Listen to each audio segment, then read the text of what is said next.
Desvendando textos difíceis da Bíblia, com o pastor Pedro Moura, aqui na Rede 316, todas as sextas-feiras, às 10 horas da manhã, horário de Brasília. É tempo de desvendar mais um texto de difícil compreensão nas Escrituras. Legal. Hoje o assunto é eu vi a Satanás como um raio cair do céu.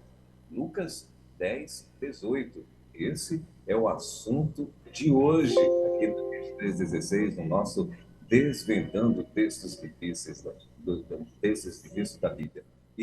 Pastor, antes, quer falar aí sobre a sua agenda e tal, antes da gente começar as perguntas? Ou... Vamos deixar para o final, viu? Para a gente ver o andamento da questão. Hoje, falando sobre Satanás segundo a Bíblia, de acordo com esse texto aí que você citou de Lucas 10, 18, né? Muito bem, então posso mandar as perguntas? Pode sim, por favor. Legal. Então, olha só, a primeira pergunta é a seguinte: pastor, esse versículo, Lucas 10, 18, me deixa com algumas dúvidas. É difícil ouvir mensagens sobre Satanás, um personagem que eu acho que é importante. No máximo, a gente ouve falar nas artimanhas dele, mas não sabemos quais são elas. Prega-se muito pouco sobre isso, sobre o inferno e assuntos assim importantes. Não sei se o senhor concorda, mas eu peço que o senhor considere o meu pedido. Ficarei muito agradecido. Então, pergunto, o que este versículo quer dizer? Essa é a primeira pergunta. Qual a origem do nome Satanás e o que significa? Além disso, eu sei que ele tem outros nomes. Satanás e diabo são a mesma coisa? Isto é, esses nomes têm o mesmo significado? E a quarta pergunta é: quais são as obras desse anjo maligno, pastor? Então vamos lá, não é? Essas são as perguntas, isso. Sim. Então vamos lá. É uma questão assim muito interessante o assunto, como ele diz, não é? E ele fala que não se ouve muito falar nisso, né? Eu me lembro que o povo antigo nem falava o nome diabo, né? Eu tinha uma tia que só dizia quiabo. Ela, quando queria falar em diabo, ela falava quiabo. Mas o quiabo é uma coisa tão boa, não é? E o diabo é uma coisa tão ruim, né? Então, para falar sobre uma coisa dessas, eu precisei estudar bastante, muitas anotações de ex-professores, consultas em livros importantes, teólogos importantes e, sobretudo, na palavra de Deus, não é? Porque a palavra de Deus fala muito sobre esse personagem e nos adverte muito sobre ele. Então, aqui, o texto que a pessoa escolheu, ela poderia ter escolhido outros para a pergunta que ela fez, ela poderia ter escolhido outros, mas esse texto é um texto estranho, é muito interessante. Por que Jesus falou isso? Em que contexto Jesus falou isso?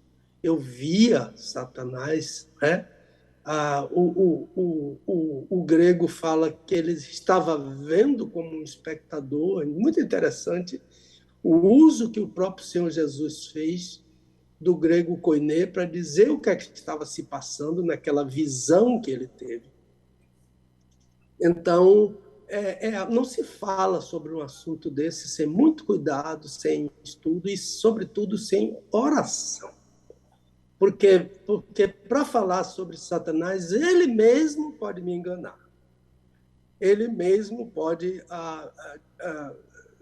me tirar o foco para que eu diga aquilo que ele quer que eu diga. Pode parecer estranho o que eu estou falando, mas isso é uma realidade. Satanás não tem problema nenhum que eu estou ajoelhado orando ali mesmo, ele pode me tentar no meio das minhas orações. Ele sabe que a oração chega ao trono. Só existe uma oração bíblica, aquela oração que é feita ao Pai, em nome do Filho, e o Espírito ajuda.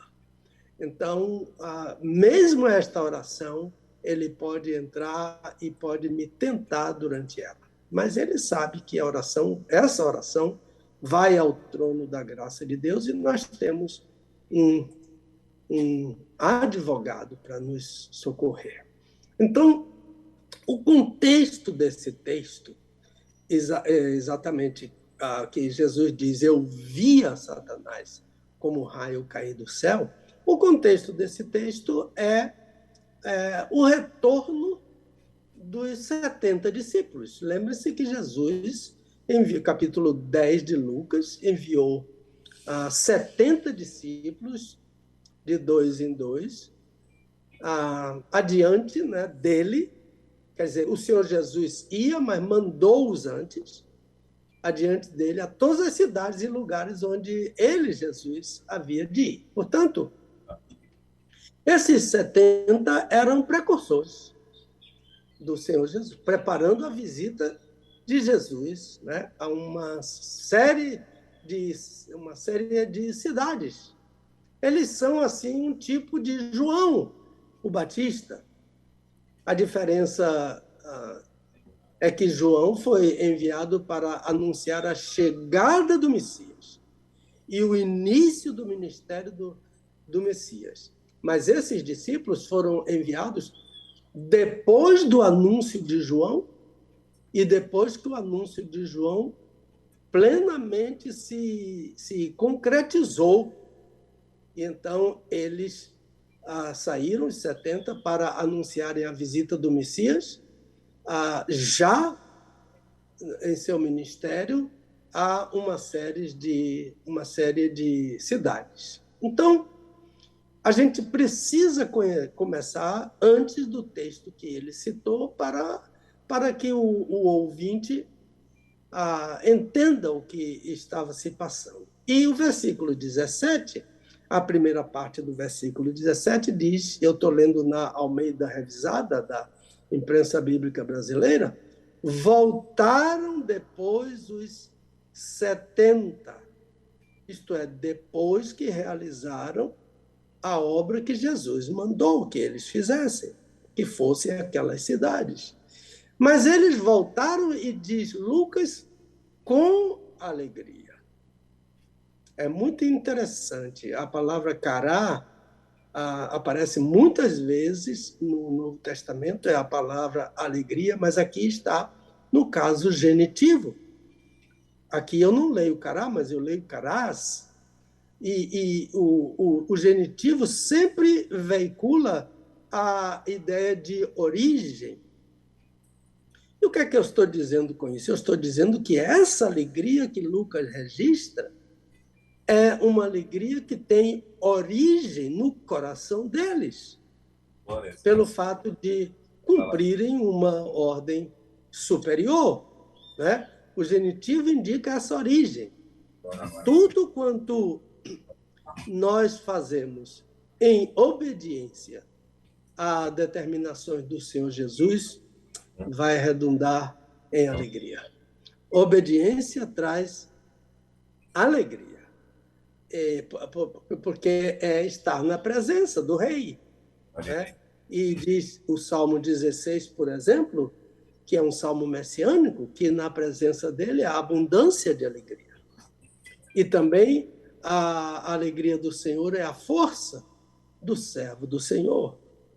Então, no versículo 17b, olha o que os discípulos disseram: Senhor, em teu nome até os demônios se nos submetem. Em teu nome até os demônios se nos submetem. Aí está um pouco da alegria deles. Antes de enviar esses 70, Jesus enviou os 12 na mesma missão. E Lucas registra a mesma experiência. Porque a experiência dos 12 é semelhante à experiência dos 70, porque os 12 também falaram sobre os demônios. Eles disseram com poder e autoridade, não é? A experiência deles foi com poder e autoridade sobre todos os demônios. E também para curarem doenças, e para pregar o reino de Deus, e para fazer cura. E quando os apóstolos voltaram, eles também contaram que tudo isso tinha acontecido. É Lucas capítulo 9. Há alguns versículos de Lucas capítulo 9. Então, isso é um grande aviso. Isso é uma grande verdade. Porque não há pregador que não lide com demônios. Não é possível que o pregador não lide com demônios. Eles estão sempre interessados em nosso ministério. Jesus disse a Pedro que Satanás queria cirandar com ele. Lucas 23. Quer dizer, ele estava preocupado com o ministério de Pedro. Mas Jesus não disse somente que Satanás queria cirandar com Pedro. Jesus disse que Satanás queria cirandar com todos os apóstolos. Né? Então, a gente sempre pensa que Satanás pediu para cirandar com Pedro, mas Jesus disse, vos cirandar. Isso é com todos os apóstolos. Então, depois desse relatório deles, aqui... Está vendo alguma interferência aí, eu não estou entendendo, mas ok. Então, respondeu-lhes... Está me ouvindo, o Elber? Está bem? Obrigado, irmão. Está ouvindo. Ok. Tá bom, querido.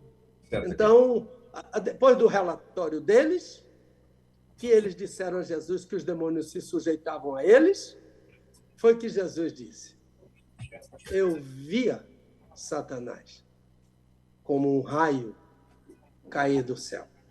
Então, deixe-me traduzir literalmente, palavra por palavra, na ordem do texto grego. É porque a palavra que lego, que Jesus usou, pode ser dizer, mas pode ser também exortar. Jesus pode estar exortando os apóstolos. Então, se eu usar lego por dizer, disse, porém, a eles, mas eu vou preferir aqui traduzir lego por exortar. Exortou, porém, aos 70 e disse, eu. Qual foi a exortação? Eu, Jesus, via o adversário como relâmpago desde o céu caindo. Eu estava vendo, né? Theorel, eu estava vendo como é um imperfeito, muito propriamente usado por Jesus, um imperfeito de Theorel, que mostra que o Senhor Jesus era um espectador, né? Theuron,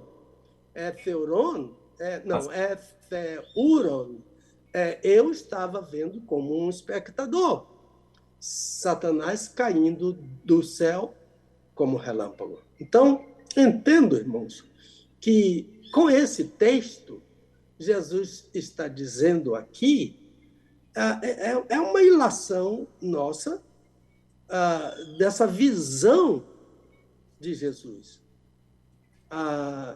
Ele está querendo dizer aos 70 que naquela visão ele podia ver a vitória deles sobre os demônios. Na visão de Jesus. Como viu literalmente a vitória do arcanjo Miguel quando o arcanjo expulsou Satanás do céu. Então, são paralelos aqui que os apóstolos, que os discípulos perceberam que os demônios se sujeitavam, que os apóstolos também, antes, quando foram enviados, capítulo 9 de Lucas, eles também viram que Satanás se submetiam a eles, e as doenças também se submetiam. E então, em sua visão, Jesus dizendo, eu eu estava vendo como um espectador Satanás caindo do céu, eu estava vendo a vitória de vocês sobre eles, como eu vi nos séculos antes da criação do mundo, por ocasião da criação do mundo, eu via Satanás sendo derrotado por Miguel e expulso do céu. No versículo 19 e também no versículo 20, o Senhor Jesus diz: eis que vos dei autoridade sobre todo o poder do inimigo. Não era deles a autoridade, era uma autoridade delegada. Jesus deu, a fonte era Jesus, a fonte de toda autoridade me foi dada no céu e na terra. Então, essa palavra inimigo que aparece aqui é uma tradução de Satanás. E continuando o versículo 20, Jesus diz: contudo, não vos alegreis porque se vos submetem os espíritos. Primeiro Jesus usou inimigo para Satanás, depois Jesus usou a palavra espíritos, porque aqui Jesus está falando que a autoridade deles é sobre Satanás e os demônios. Eles todos são espíritos. Então Jesus diz que essa não é a base, a razão da alegria. É uma alegria, mas alegrai-vos antes por estarem os vossos nomes escritos nos céus. Então, além de tudo que os 70 podiam esperar, tudo. No entanto, a bandeira deles não deveria ser a autoridade sobre os demônios, mas a graça de terem os próprios nomes escritos nos céus. Há um hino antigo, muito antigo, que foi traduzido, ele não está no nosso cantor cristão, é um hino avulso: meu nome está nas mãos do meu Senhor. Foi ali na cruz que o escreveu. Esquecer-me não será possível. Ele tem em suas mãos meu nome lá no céu. As marcas dos cravos do Senhor Jesus. Então, fica aqui essa primeira questão. Eu acho que é por aí o entendimento disso. Aí vem a segunda questão. Qual a origem do nome Satanás e o significado desse nome, né? Agora, o ouvinte diz que sabe que Satanás tem outros nomes. É verdade. Então, vamos lá. Porque o nome Satanás significa adversário. Ele é adversário de Deus e ele é nosso adversário. Pedro falou sobre isso explicitamente. Primeira carta de Pedro, capítulo 5, no versículo 8, ele apresenta Satanás, ele usa o nome diabo no texto, ele apresenta Satanás, mas agora a gente está falando em Satanás, então vamos nos fixar nesse nome, Satanás. Ele apresenta Satanás como adversário, que é o significado do nome Satanás. Adversário de Deus e nosso. Então, a origem desse nome Satanás é o aramaico Satan. Satan. Que é uma palavra que também é usada para adversário. Mas a ideia, eu gosto dessa ideia, porque essa ideia mostra bem o que Satanás é. A ideia aramaica de Satan, que é usada também como adversário, é a ideia de uma pessoa sempre ressentida. Você já se deparou com uma pessoa que está sempre ressentida de alguma coisa, sempre queixosa, não tem nada que agrade? Satanás está sempre ressentido. E ele está ressentido com Deus, principalmente, o maior ressentimento dele é com Deus. Ele se queixa de Deus. Ele se queixa de Deus para Deus. Por exemplo, ele disse que Deus protegia muito a Jó. Ele dava tudo que Jó precisava. Ele não queria que Jó fosse uma pessoa bem-sucedida na vida. Ele não gosta.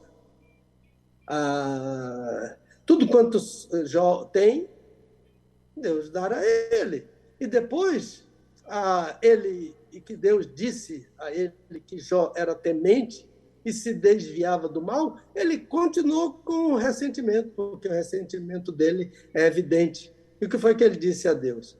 Por acaso Jó teme a Deus de balde? Sem razão? Não o tens protegido de todo lado, a sua casa e a tudo quanto ele tem? Capítulo 1 de Jó pode pegar esse ressentimento assim bem explícito de Jó. E como ele continua, ele é fiel a seus métodos, ele continua sempre ressentido com Deus a respeito de nós, de grandes homens de Deus, que Deus usa poderosamente. Imagino o ressentimento que ele tinha de Billy Graham. Eu imagino o ressentimento que ele tinha de George Whitefield, dos maiores avivalistas de todos os tempos, considerado o maior pregador depois de Paulo, o inglês George Whitefield. Então o ressentimento, Satã, do aramaico, Satana, mas é melhor o som, Satana, é uma pessoa sempre ressentida. Agora, o nome diabo, do grego diabolos, que foi a tradução que a Septuaginta deu para Satanás, significa alguém que transpira ódio. A ideia de uma pessoa pronta a desunir, pronta a caluniar. A ideia de diabo é essa ideia. Ele tem outros nomes, sim. Por exemplo, serpente, dragão, acusador, Belzebu, maligno, Belial, príncipe. Satanás é um príncipe. Jesus o chamou de príncipe. Eu já expliquei aqui que a palavra príncipe significa primeiro. E Paulo também usa o nome príncipe para Satanás quando diz o príncipe deste século. Na segunda aos Coríntios, por exemplo. Agora, aqueles nomes, né, capeta, canhoto, chifrudo, isso não tem nada a ver com a Bíblia. A Bíblia não dá esses nomes a Satanás. Então, esse nome que aparece no Novo Testamento, que Jesus fala e que Paulo também fala de príncipe, que quer dizer o primeiro, talvez seja ele o primeiro a desobedecer a Deus. Talvez, não posso afirmar. Então, o nome Satã é adversário, o nome diabo é aquele que destila ódio, né?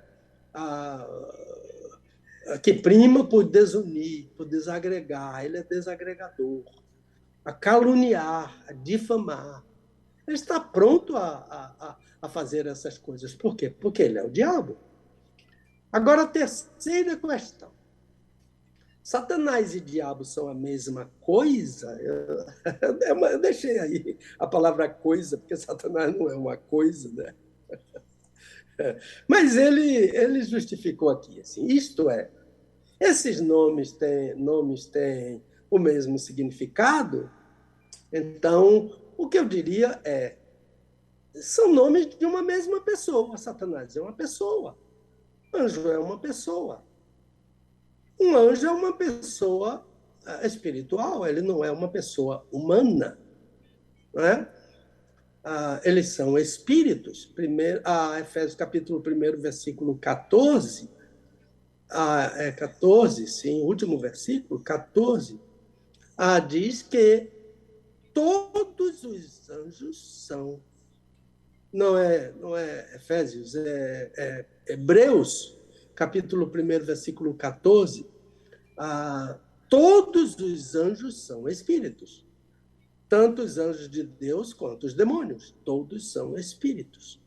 Agora, os anjos de Deus são espíritos ministradores, a serviço daqueles que hão de herdar a salvação. Ao revés disso, os demônios são espíritos perturbadores, caluniadores, perversos, que querem desviar os homens do caminho da verdade. Então, em duas línguas diferentes, né, esses dois nomes, que são nomes de uma mesma pessoa, aramaico e grego. Satanás é mais adversário e diabo é mais odioso, caluniador. Em suma, Satanás é tudo que não presta na vida de um crente. Por quê? Porque ele é um demônio. Ele é um espírito perverso, ele é um espírito maligno. Ele desceu expulso do céu, cheio de ódio, diz a Escritura Sagrada. Então, vamos à última pergunta, que é a pergunta básica deles. Quais são as obras desse anjo maligno? Então, é aquilo que eu falei. Eu tenho muitos apontamentos de ex-professores sobre isso. Nem tudo que eu vou dizer aqui é meu.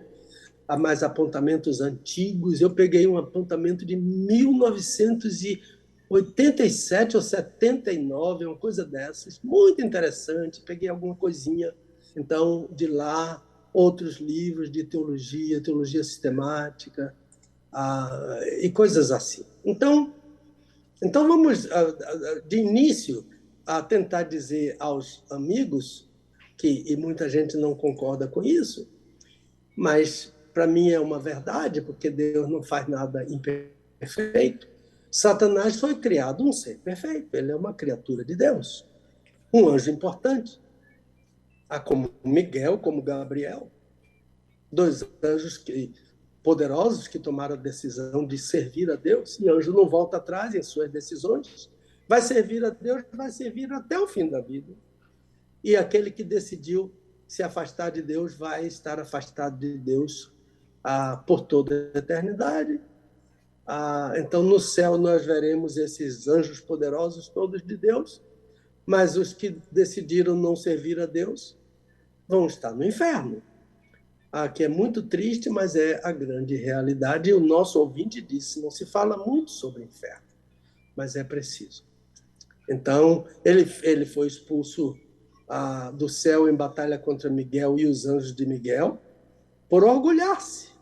Ele abrigou orgulho no seu coração. E ao ser lançado para fora do céu, capítulo 12, ele arrebatou uma parte dos anjos que se associaram a ele. Então, no Éden, ele apareceu em forma corpórea como uma serpente, que é um animal bonito. A gente tem medo, a gente não gosta, mas se a gente olhar bem para uma serpente, ele é um animal bonito. É um animal sagaz e silencioso. A grande característica da serpente é que ele é um animal silencioso. E ele veio, enganou a mulher, e a mulher contou com o apoio do homem para juntos desobedecerem a Deus e, portanto, passaram a obedecer à serpente. E, a partir daí, vêm as obras dele, que eu selecionei algumas para citar para os amigos aqui. Quais são as obras de Satanás? Talvez eu pudesse acrescentar a essa pergunta a ideia de quais são os princípios pelos quais Satanás opera, ou o modus operandi dele. A primeira coisa que eu poderia dizer aos irmãos é que Satanás opera com ousadia. Ele é muito ousado. ele não dá para trás. Ele não retrocede nem diante da minha sinceridade, nem diante da minha bondade, nem diante das minhas lágrimas, nem diante da minha emoção. A queda dele, a derrota dele diante de Miguel, não o intimidou. Ele caiu e passou a enganar. E o engano é a obra mais letal, é a arma mais letal de Satanás. Paulo disse que ele é cheio de todo engano. A Bíblia afirma que ele engana o mundo todo. Apocalipse capítulo 12. Satanás engana o mundo todo. Então, nada o arrefece. Por exemplo, eu de joelhos em oração. Ele me engana ali mesmo. Ele desvia o meu foco. E eu peco orando mesmo. A minha mente fica como uma borboleta. Vai ao Japão, volta. Vai no outro extremo da Terra e volta. Vai ao passado. Recorda pecados que eu ainda não resolvi com Deus. E, às vezes, esse pecado me agrada e eu cultivo esse pecado. Ele me lembra desse pecado. E essa ideia do meu coração enganoso faz um trabalho tremendo com esse pecado. Então, outras vezes, eu tenho sono na oração. Assim como Deus pode fazer cair um sono, ele fez cair um sono sobre o homem no Éden, ele fez cair um sono sobre Saul, ele fez cair um sono sobre Judas, ou sobre Jonas, por aí vai. Satanás também pode cair sobre mim um sono. E eu começo orando acordado e termino dormindo ali no lugar onde eu estou. Então, Satanás é ousado. Qual é a arma que a gente tem para a ousadia de Satanás? É a Bíblia, é conhecer a Bíblia. É saber que a Bíblia é uma arma infalível. E não ser dado a leitura da palavra de Deus é se tornar a presa mais fácil para a ousadia de Satanás. Qual é o outro princípio, né? O amigo perguntou as obras de Satanás. Qual é o outro princípio dele? É o disfarce. Satanás se disfarça. Ele pode aparecer, diz Paulo na segunda aos Coríntios 11, ele pode aparecer como um anjo de luz, por exemplo. Ele e os demônios também podem ser ministros da justiça, diz Paulo nesse texto. E o que significa a palavra anjo? Anjo é um mensageiro. A palavra malach em hebraico, angelos em grego, significa mensageiro. Anjo é um mensageiro de Deus. O anjo é um mensageiro de Satanás. E lembre-se que o autor aos Hebreus, no capítulo 2, ele diz que os anjos pregaram a palavra de Deus. Então, Satanás pode muito bem disfarçado pregar a palavra de Deus. E seus demônios podem se disfarçar de ministros da justiça. E aí ele usa muito bem a sua sabedoria milenar, a sua experiência milenar, para ensinar a Bíblia ao crente. Na escola dele, no seminário dele, na hermenêutica dele, na exegese dele. Só que ela é falsa. E o ponto inicial diz que se eu não conheço a palavra, não tem quem me ajude nos disfarces de Satanás. Há uma terceira questão, há um terceiro modus operandi dele. Jesus disse que Satanás é capaz de causar escuridão. Ele disse, esta é a hora das trevas, esta é a vossa hora, lá no Getsemane. Ele não estava falando aqui com os apóstolos, não. Ele estava falando aqui com os sacerdotes, com os oficiais do templo, com Judas, com os anciãos de Israel, que foram com a corte, que foram naquela comitiva para prendê-lo no Getsemane. Todos eles, segundo Jesus, estavam debaixo da escuridão, das trevas de Satanás. Todos debaixo da escuridão que Satanás lançou. E sabe por que Satanás lançou aquela escuridão? Foi para aterrorizar Jesus. Tudo que Satanás estava fazendo ali é para dissuadir Jesus da cruz. O maior trunfo dele era dissuadi-lo da cruz. Quando Jesus disse que a minha alma está angustiada até a morte, não existe depressão igual à depressão que Jesus passou no Getsemane. Alma angustiada até a morte. E então, tudo para dissuadi-lo, para fazê-lo desistir da cruz. Mas sabe o que aconteceu? Essa escuridão atingiu também os apóstolos, indiretamente. Eles fugiram. E Pedro, que o seguiu, temeu a presença de uma criada no palácio e negou que o conhecia e praguejou e blasfemou. Que não conhecia o Senhor, que não tinha parte com ele, hora das trevas, que atingiu indiretamente, Satanás conseguiu. Então, acima, ele apareceu como anjo de luz, mas é um disfarce. A realidade é agora, as trevas. E ninguém pode fazer nada na escuridão. Ninguém. Se alguém anda de dia, disse Jesus, não tropeça.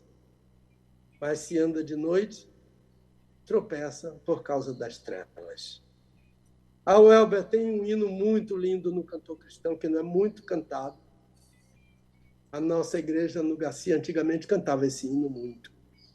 É o hino 355 do cantor cristão. Na escuridão, ó, brilha meiga luz. Jesus é essa luz. Guiar-me vem. Na escura noite brilha e me conduz. Guiar-me vem. Que hino maravilhoso. Jesus afirma que Satanás pode causar trevas. Ele não é um anjo de luz, ele é um anjo de trevas. Mas tem mais recursos, obras, como diz o nosso ouvinte, de Satanás. Ele domina pela cegueira. Ele causa cegueira. Por exemplo, Paulo, eu já falei isso no início, quando Paulo cita o capítulo 4, versículo 4, da segunda aos Coríntios, ele diz, o Deus com letra minúscula, deste século, cegou os entendimentos, olha, cegou, tirou a vista, cegou o entendimento dos incrédulos, para que lhes não resplandeça a luz do evangelho da glória de Cristo, na face de Deus. O que a gente observa aqui? Que Satanás não está muito preocupado com qualquer tipo de conhecimento físico. Por exemplo, Satanás não está muito preocupado que um homem se torne um grande cientista.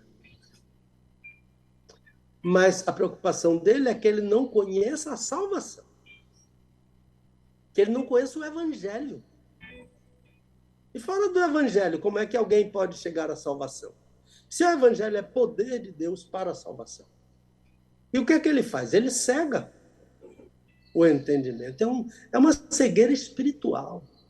A pessoa ouve o evangelho e nada daquilo faz sentido para ela.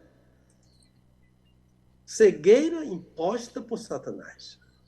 Agora, no versículo 6 do mesmo texto, 4 de 2 aos Coríntios, Paulo diz que Deus mesmo brilha no coração do crente. para que ele receba a iluminação do conhecimento da sua glória, isto é, da glória de Deus, na face de Cristo. Então, por causa desse domínio, dessa cegueira satânica, há pessoas que leem a Bíblia e entendem de forma totalmente equivocada. Por exemplo, eu conheci 2 fiscais da prefeitura de uma cidade. Um deles recebia propina dos comerciantes, sonegadores de impostos. O outro não recebia. Isso começou a criar problemas entre os comerciantes, porque quando era aquele fiscal que não recebia propina, eles tinham trabalhos, até o ameaçavam de morte. Tudo. Então, como eles viram que isso não resolvia, eles pediram ao fiscal corrupto que convencesse o colega dele para que também recebesse propinas. E sabe qual foi a argumentação daquele fiscal corrupto? Ele disse, colega, Jesus disse, granjeai amigos com as riquezas da iniquidade. Isso é cegueira de Satanás. Leu a Bíblia, mas foi atingido pela cegueira de Satanás. Porque Satanás conhece tudo de Bíblia. Ele entende das línguas originais, da exegese, da hermenêutica. E ele sabe torcer com muita eficiência o sentido da palavra de Deus. Cegueira espiritual. Não faz muito tempo aqui, umas 3 ou 4 semanas, eu falei sobre uma interpretação feita por um pregador em João capítulo 4, a história de Jesus com a mulher samaritana. Aquilo é cegueira espiritual. Total. Leu o texto, mas interpretou de acordo com a cegueira espiritual, com uma exegese falaciosa que esse inimigo sabe fazer perfeitamente.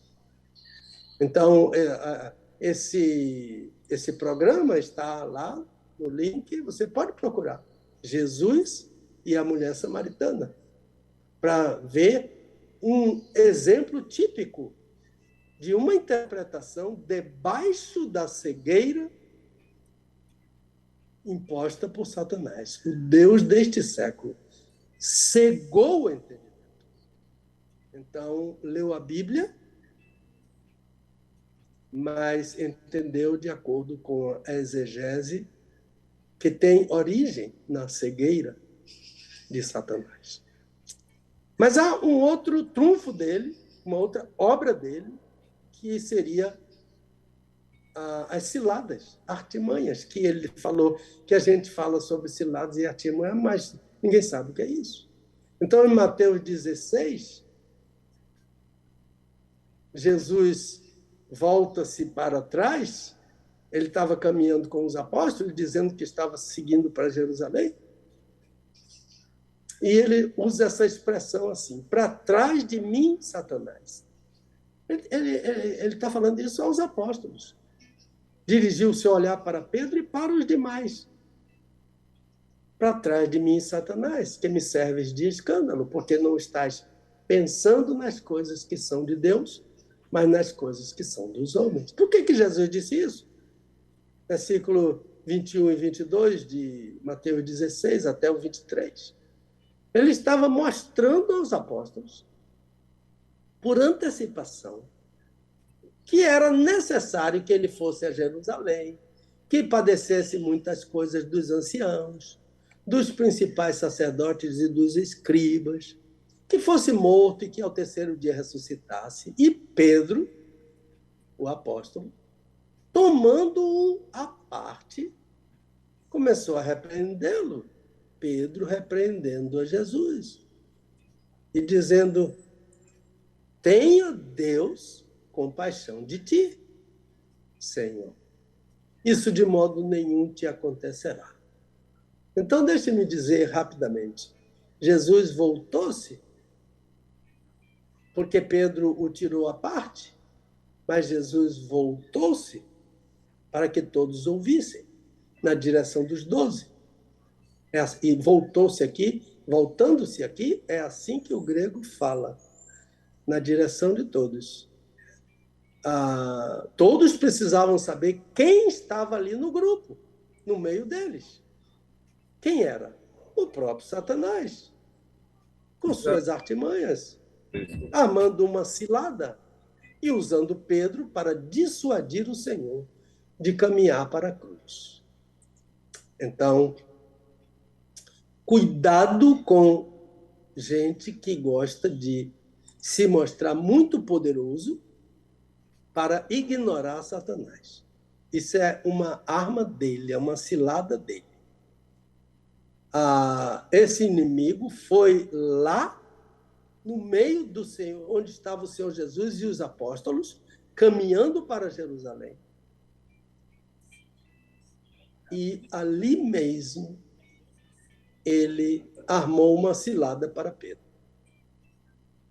O Satanás foi lá no cenáculo, onde o Senhor Jesus estava celebrando a Páscoa com os apóstolos, e semeou um veneno lá que foi... Não dá para falar ali, mas foi muito veneno. Pegou todo mundo ali. Não foi só Judas que foi atingido pelo veneno, todos eles. Por exemplo, começaram a discutir quem é o maior. Quem é o maior no meio deles. Então, por isso que Pedro, com toda a experiência, ele nos adverte. Ele disse: sede sóbrios, vigiai, o vosso adversário, o diabo, anda em derredor, rugindo como leão e procurando a quem possa tragar. E ele dá a receita. Versículo 9. Ao qual, isso é diabo, ao qual adversário resistir firmes na fé. Não é chutando Satanás, é resistir. Então, para trás de mim, Satanás, que me serve de escândalo, porque não estás pensando nas coisas que são de Deus, mas sim nas que são dos homens, o que Jesus está dizendo aqui é que Satanás pensa diferentemente de Deus. O que Deus está pensando é que Jesus deve ir para a cruz, mas Satanás está pensando que ele não deve ir para a cruz. Mas, para fazer isso, ele usa uma pessoa. Então, aqui usou a Pedro, mas pode me usar. E pode usar qualquer um. Por isso que Pedro diz: cuidado, sede sóbrios. Temos mais um hino aqui do cantor cristão para nos ajudar. Aquele lindo hino, 162 do cantor cristão. E sem cessar, vigia a cada instante que o inimigo ataca sem parar. Só com Jesus, em comunhão constante, é que o fiel vai triunfar. E o poeta termina: sem cessar, vigiai sim e orai. Tem mais uma artimanha, uma cilada, uma obra de Satanás.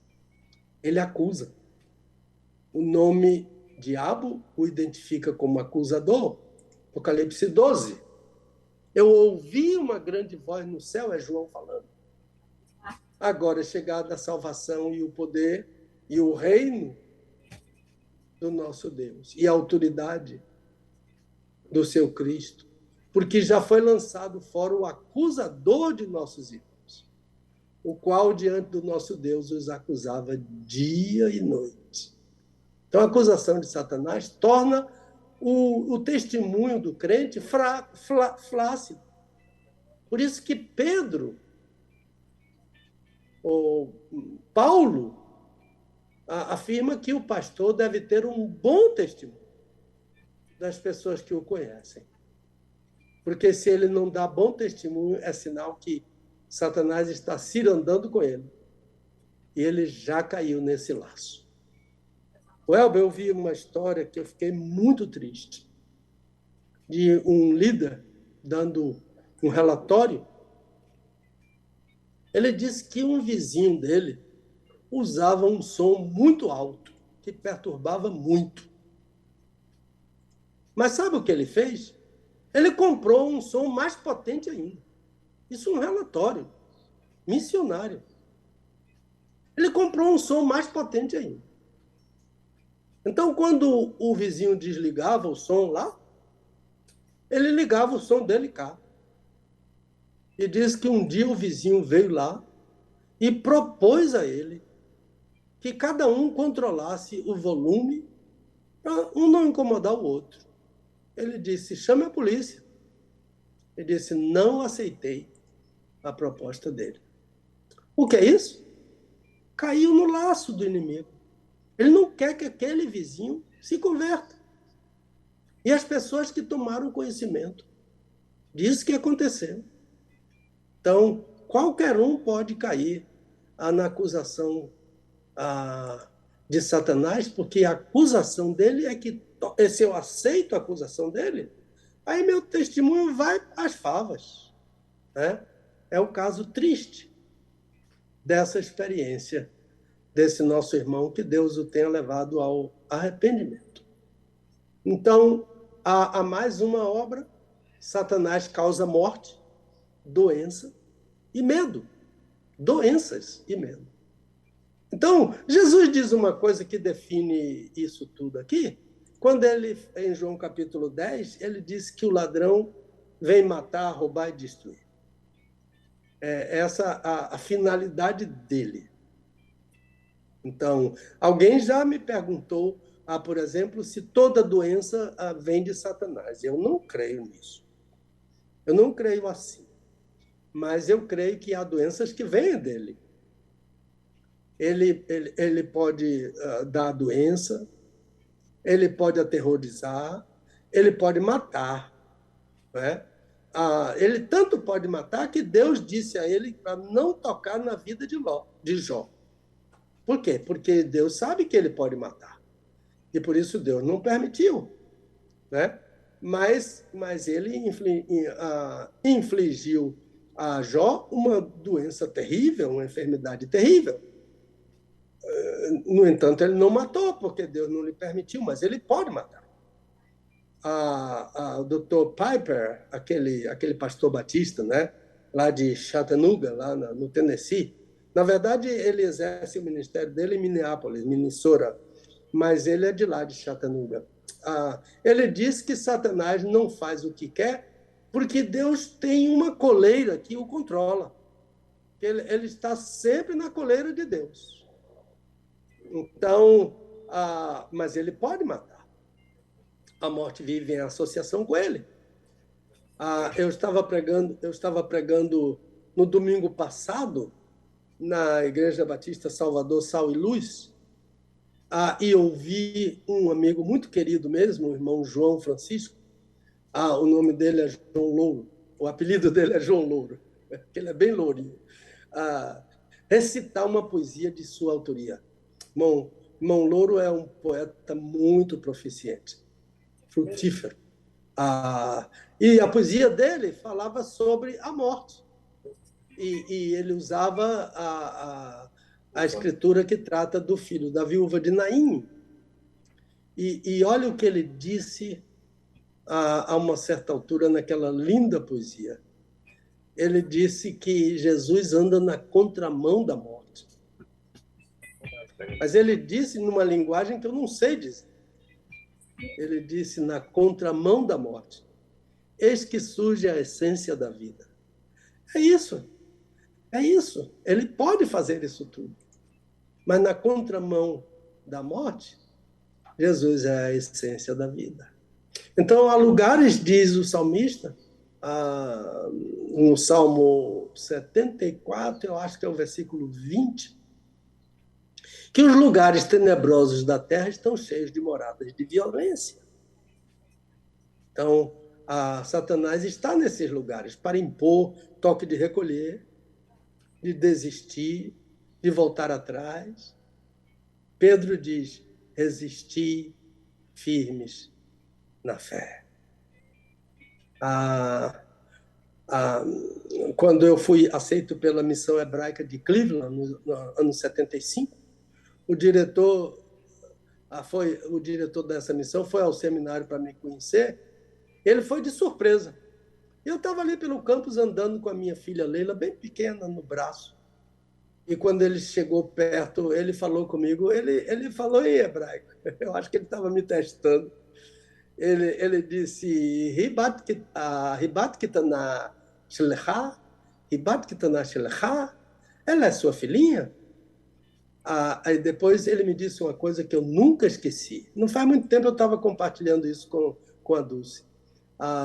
Ele disse, ensine seus filhos a decorarem a Bíblia. Olha que coisa, 1975. Ensine seus filhos a decorarem a Bíblia. Eu acho que foi 76. E ele concluiu assim, vai haver um tempo em que a Bíblia vai ser tirada do Brasil. Em algumas partes do mundo ela já foi tirada, mas algum tempo vai chegar em que ela vai ser tirada do Brasil. E eu pergunto, qual é o quadro que está se delineando no Brasil e no mundo? Não é esse mesmo? O afastamento, a perseguição, a morte, o medo, faz com que as pessoas tenham medo de testemunhar e de pregar a palavra de Deus. Finalmente, há muitas outras coisas que Satanás faz, mas eu selecionei essas. Finalmente, Satanás impõe impedimentos. Ele pode usar pessoas para impedir uma bênção, e esse impedimento limita a vida de uma pessoa, como doença, por exemplo. Mas como usa também pessoas para promover outros tipos de impedimento. Por exemplo, aquela mulher encurvada que apareceu na sinagoga, ela era uma judia. Ela era uma filha de Abraão, Jesus disse isso. Há 18 anos encurvada. Ela veio à sinagoga e os líderes judeus não queriam que Jesus a curasse. Impedimento. Ele interpõe impedimento às obras de Deus. Em Zacarias capítulo 3, ele tenta impedir o sumo sacerdote Josué. Ele fica de pé diante do sacerdote Josué e se opõe a ele. É o leão que Pedro falou. Ninguém quer passar perto de um leão rugindo. Isso é um desafio. Eu ouvi um pregador dizer, de sua experiência como missionário, ele disse, um chinês, para ser crente, tem que ser muito crente. Porque o leão impõe barreiras, bloqueio, medo, morte, terror. Em 1 Tessalonicenses 2, Satanás impediu a viagem de Paulo. Nós, irmãos, sendo privados de vós por algum tempo, de vista, estou lendo na Almeida Revisada, mas não de coração, tanto mais procuramos, com grande desejo, ver o vosso rosto, pelo que quisemos ir ter convosco, pelo menos eu, Paulo, não somente uma vez, mas duas, e Satanás nos impediu. Em que situações assim? Qual é o recurso que temos em situações assim? De impedimentos impostos por Satanás. Isso que Paulo fez, não ir, foi sabedoria do Espírito de Deus. O Espírito de Deus orientou Paulo a esperar aquele embaraço, aquele impedimento passar, por causa desse terrível anjo. Então, há muito mais a dizer sobre esse inimigo de Deus, nosso acusador. Mas é preciso que o crente saiba que aquele que está em nós é maior do que aquele que está no mundo. Então, não fique anestesiado. Não fique apavorado, estressado, porque Satanás pode impor essas coisas. Maior é aquele que está... Ele pode, sim, mas aquele que está em nós é maior do que ele que está no mundo, que é o próprio Satanás. Eu me lembro quando aquele navio que evangeliza o mundo todo chegou a Salvador, eles ficaram parados na Baía de Todos os Santos porque eles disseram que Salvador é uma cidade que crê em demônios. Isso é paralisação de Satanás. Mas Lutero escreveu sobre Satanás. E eu termino com esse hino de Lutero. Com fúria pertinaz persegue Satanás, com artimanhas tais e astúcias tão cruéis, que iguais não há na terra. Depois ele disse, defende-nos, Jesus, o que venceu na cruz. Senhor dos altos céus e sendo o próprio Deus, triunfa na batalha. Depois ele diz, o grande acusador dos servos do Senhor já condenado está, vencido cairá por uma só palavra. E finalmente ele diz, sim, que a palavra ficará, sabemos com certeza. Nada nos assustará com Cristo por defesa. Então vamos ouvir o conselho de Pedro, conselho de que foi amplamente tentado, de quem foi amplamente tentado por Satanás. Sede sóbrios, vigiai. O vosso adversário, o diabo, anda em derredor, rugindo como leão, procurando a quem possa tragar, ao qual resisti firmes na fé, sabendo que os mesmos sofrimentos estão se cumprindo entre vossos irmãos no mundo. Que Deus nos abençoe e nos ajude a resistir a esse grande inimigo de Deus e nosso inimigo. A palavra é sua, meu irmão. Amém, meu pastor, amém. Coisa boa. Olha, são 11 horas e 48 minutos em Vitória. Eu quero falar em Brasília. Vitória, aqui, meu pastor, tá um sol poderoso, céu azulzinho. Você conhece Vitória, pastor? Conheço. Sim, sim. Não é muito longe de Salvador, não é? Como? Vitória não é longe de Salvador, não, né? Uns 1.000 quilômetros, mais ou menos, pela BR-101. Ah, sim. Então não é bom. Então, um dia de viagem, se vier de carro, de avião, 60 já está pousando. Olha, 11 minutos, faltando para o meio-dia, né, na Avenida Capital dos Capixabas aqui. Nós estamos diretamente do Multiplique 2022. Lamentamos que o pastor Pedro não poderia estar aqui conosco, tinha uma agenda, tinha uma incompatibilidade de agenda, né, pastor? Não deu para estar aqui com a gente. Mas aqui a gente conheceu a equipe 316, né? Alguns deles eu não conhecia, então eu conheci o pastor Márcio Tunala, conheci Márcia Adoneda, né? Então, assim, podemos conhecer também alguns líderes, né?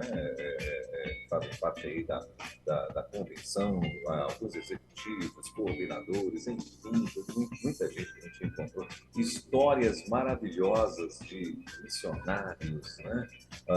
De radicais, né? Uma delas que nos impactou aqui, meu pastor, que eu já falei aqui umas 2 ou 3 vezes, o pessoal daí de Salvador, né? O Maílson, não sei se você já ouviu falar, Maílson e Carlos André, são daí de Salvador, são 2 radicais. E o que acontece? O Carlos André tinha uma oficina, não sei qual, eu não lembro mais o bairro, mas era uma oficina num bairro aí onde o tráfico era pesado e tal. Ele tinha uma oficina de lanternagem, né? Então, à noite, e o Carlos André era evangélico, né? Já era crente. E aí, à noite, ele deixava o rádio ligado, ficava ouvindo o rádio o dia todo, né? Numa rádio daí, uma rádio comunitária do bairro dele e tal. E aí, ele ficava ouvindo a rádio o dia todo. E à noite, ele deixava o rádio ligado para que as pessoas, os traficantes que ficavam ali perto, ou né, ao redor da oficina dele, né, pensassem que tivesse alguém para não entrar, para roubar as poucas ferramentas, como ele próprio mesmo falou, né, para não roubarem as poucas ferramentas que ele tinha lá e tal. E aí, o que acontece? Maílson era um dos traficantes que ficava pertinho desse negócio e dessa oficina. E Maílson sempre estava, ele ficava no meio do mato, no meio da polícia, né? E, claro, traficando também, que ficava lá ele e outros jovens. e ele ficava ouvindo essa rádio. Ele falou que na hora que ele estava embalando as coisas e tal, e estava ali com os jovens, quando o pastor ia começar a orar, eles paravam para orar juntos, traficando. Quando tinha uma palavra, eles paravam para ouvir a palavra, né? E com isso, Maílson se converteu, pastor. E é uma história linda, eles contaram aqui para a gente. E ambos estão aqui hoje como radicais. Maílson se converteu. 2 anos depois, ele procurou o Carlos André para contar essa história. Foram evangelizar juntos. Aí Carlos André fechou a oficina, virou um radical também. E pronto, agora estão em Feira, um está em Feira de Santana e o outro numa outra cidade que eu não lembro o nome, né? E assim, histórias marcantes aconteceram aqui, a gente, né, conheceu, claro, aqui no Multiplica, foi bênção demais. Mas é isso. Amém. Nós estamos aqui com o nosso Desvendando num momento especial, meio que reduzido, né, meu pastor? Meio que resumido, melhor dizendo, o nosso Desvendando de hoje, né, no sentido de que nós não tivemos aí a resposta às perguntas do programa anterior, mas tivemos aqui um assunto que o pessoal... tem muita gente que tem medo até mesmo de falar sobre este assunto, né, pastor? E tem outros que já é outro extremo, acham que podem fazer o que bem entende e falar um monte de coisas, né, que não deveriam a respeito de Satanás, né? Achando que Satanás é algo algo qualquer, vamos dizer assim, né? E a gente tem que ter esse cuidado. Então, hoje, o pastor Pedro Moura, tratando, né, sobre este assunto, hoje, eu vi Satanás como um raio cair do céu, e a pessoa que mandou aqui, Lucas 10, 18, e a pessoa mandou aqui algumas perguntas e tal, e dentre as que o pastor respondeu, né, essa última agora aí, quais são as obras desse anjo maligno, eu já vi um pastor comentando, pastor, que Satanás ele tem também, né, assim, vamos dizer, o poder de colocar pensamentos, ou seja, distrair, né, a pessoa quando ela está em algum momento. E esses pensamentos podem trazer, inclusive, a pessoa se aprofundar nele e trazer prejuízos, atrapalhar bastante, né, como o senhor muito bem falou aí, em momentos de oração. Às vezes ele tenta nos distrair, você está de joelho orando e tal, ele tenta nos distrair com pensamentos perversos, com pensamentos para tentar tirar ali daquele momento de graça, né, e tal. Isso temos que ter esse cuidado. Então, meu pastor, eu queria que o senhor fizesse, né, a conclusão aí do nosso assunto, do nosso bate-papo de hoje. Então a ideia de quais são as obras de Satanás, vou somente citar os pontos por causa do horário, e William me avisou que vocês precisam voltar para os destinos de vocês. Então Satanás, os métodos dele, ele usa a ousadia, ele não se arrefece diante de nada, ele não dá para trás. Ele pode me induzir a pecar em qualquer lugar, em reunião de oração, onde eu estiver, né? Ali mesmo no cenáculo, ele pegou os apóstolos e todo mundo ficou envenenado ali, onde Jesus estava celebrando a Páscoa, e depois Jesus ia lavar os pés deles, e depois Jesus ia, depois da Páscoa, lavar os pés e depois instituir a ceia do Senhor. Satanás entrou ali, também com disfarces, né? Ele pode se transformar em anjo de luz, ele e os demônios dele, né? Podem fazer isso. Ele também amedronta com escuridão, né? Jesus falou, esta é a hora das trevas, aqueles líderes judeus debaixo da escuridão, querendo dissuadir o Senhor de ir para a cruz, hora das trevas. Ele também ameaça com cegueira, né? O Deus deste século cegou os entendimentos. A pessoa ouve o Evangelho, lê a Bíblia e entende completamente diferente. Não entende ou entende da forma deturpada do inimigo. Ele também tem ciladas, não é? Ele chegou nos ouvidos de Pedro, para Pedro dizer a Jesus para não ir para a cruz. E então, Mateus capítulo 16, e então Jesus disse uma coisa importante. Cuidado com as ciladas de Satanás, porque Satanás não pensa como Deus pensa. Ele pensa diferentemente daquilo que Deus pensa. Quem primeiro fez essa exegese foi o Dr. Arthur Robertson. E teólogos todos usam essa interpretação dele. Para trás de mim, Satanás, porque me serve de escândalo. Satanás não pensa como Deus pensa. Ele pensa diferentemente de Deus. Por isso, ele pode usar uma pessoa para transtornar os caminhos de Deus. Usou Pedro aqui, mas pode me usar também. Uma outra obra dele é a acusação. Ele é acusador. E a acusação de Satanás prejudica o meu testemunho, torna o meu testemunho flácido. Não é? É um laço dele. Lembre-se daquela história de um líder que botou um som mais alto do que o do vizinho. Isso é o resultado do testemunho da acusação de Satanás, que transtorna o meu testemunho. Qualquer um pode cair na acusação de Satanás e servir a ele antes que servir a Deus. É o caso dessa triste experiência. Também Satanás usa a morte, doença, medo. Nem toda doença vem de Satanás, mas Satanás também traz doenças. Mas lembre-se que Dr. Piper disse que ele está sempre na coleira de Deus. Então, Jesus disse que o ladrão vem para matar, roubar e destruir. Então, alguém já perguntou, há doenças que vêm de Satanás? Sim. E morte que vem de Satanás? Sim. E medo que vem de Satanás? Sim.